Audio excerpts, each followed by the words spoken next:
Hello and welcome to the Quibber channel. I'm Jason, your host. This is another one of my videos on AI, artificial intelligence, discussing different problems we have with it and groundbreaking things. We're going to be talking about something what we call performative action. Now, large language models, predictive large language models, transformer types. You see it in all of them, whether it's ChatGPT, whether it's one at home, they perform. In their natural state, they perform. You ask a question and it will perform an answer. It will find the best during it, whatever its training was. It will figure out what is the best answer for you, but it doesn't actually understand. And worse, if a large language model tells you it likes you or laughs at your joke or smiles or hugs you when you hug it, it's all performance. It's all built into the system to make you feel better. It is a veneer taped over the top of the model. And this is where a lot of our problems with hallucinations come from. By nature, when you ask a model a question, it wants to give an answer. And if it hasn't got a factual 100% answer, it will create facts out of nothing. It's not doing this because it's deceptive.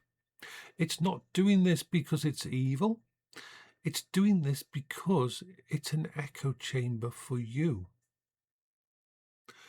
What you want, it wants to give you.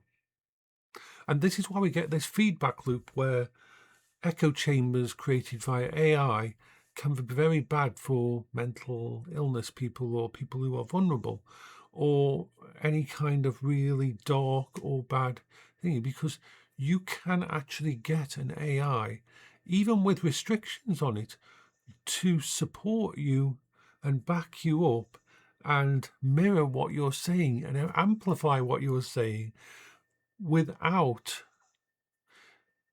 it even knowing what it's doing. It's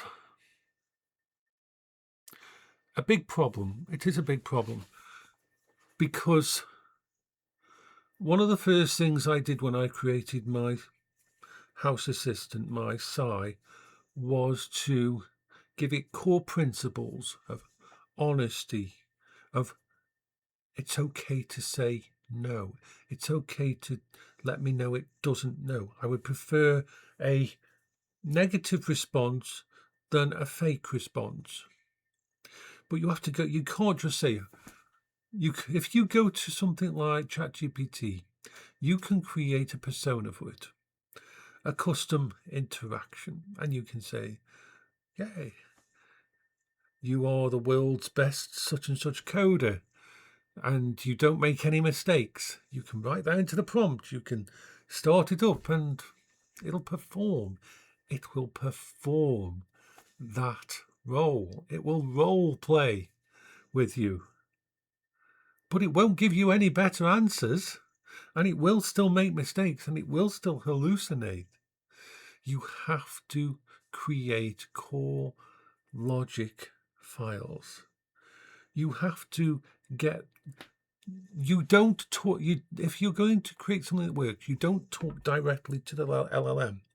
You use the LLM as a base processing node, and then you create a cognitive layer above it that you control, that you train, that you set up, so that that layer knows that the information from the LLM could be a bit iffy and it better check somewhere else as well.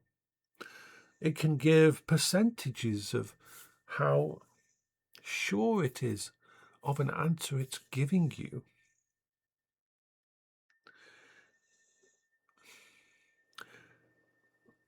Large language models are amazing. ChatGPT, Claude, Grok, they're awesome. They're wonderful tools, but we have to understand the limitations.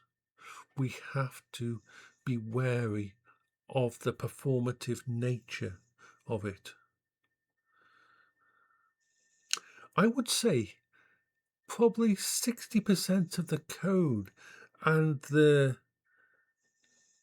tuning and teaching that I'm doing to create the synthetic intelligence, Psi, is going towards countering the performative nature of these systems. So, of course, over time it'll be refined, and that so it'll be less work. But you have to have a wrapper, something that knows what's going on, a cognitive, logical reasoning based system to actually check things out. So this is Jason for the Queber channel. I hope you're all having a good day. Bye bye for now.